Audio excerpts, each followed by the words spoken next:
fierce clashes have been reported in the capital Khartoum after the Sudanese military gained control of key locations and strategic locations following freeing the military headquarters and ending the besiege of the RSF for almost 2 years. It's also reported that the Sudanese military is regaining control of Bahri city that is witnessing a huge reversed migration as many civilians, hundreds of thousands of people are returning to the capital Khartoum after the military controlled Bahri city just a few days ago, and also Kafuri, one of the main cities in northern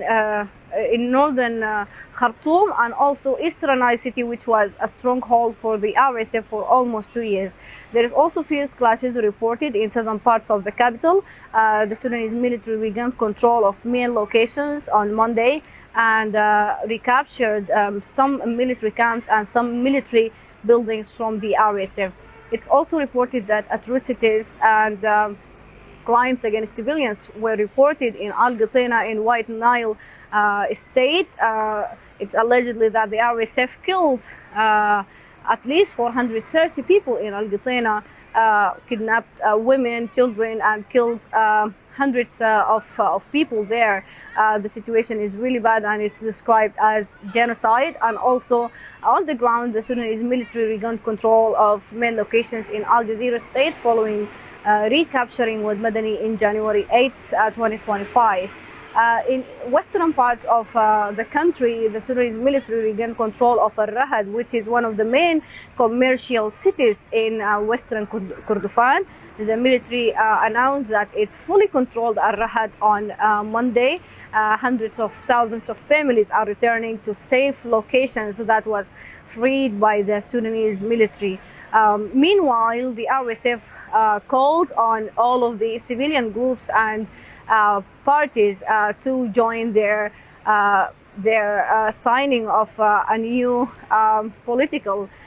charter on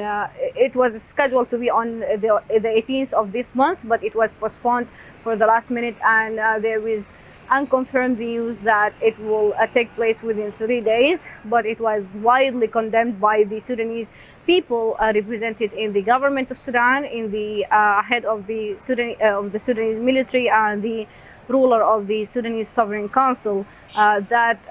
represent a wide condemnation of the Sudanese people who are rejecting any parallel government that may, of course, complicate the political situation. But RSF and their allied groups are insisting on signing this political charter, despite that hundreds of thousands, or we can say millions of people are against this proposal, and they think it will complicate the political scene more. And actually they are seeing that there is no future for the rapid support forces and all of the allied groups after what they have been witnessing and experiencing for almost 2 years from war crimes and crimes against humanity and atrocities that is experienced on a daily basis in all parts of the country.